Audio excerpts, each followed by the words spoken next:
मराठीचा वापर फक्त राजकारण्यांनी राजकारणासाठीच केला।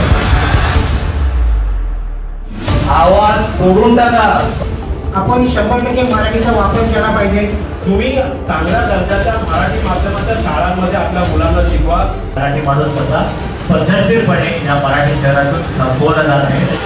वाद का खंत वाटते आपल्याला महाराष्ट्रात? हो, हे राज्य आमचं आहे, हे प्रांत आमचं आहे।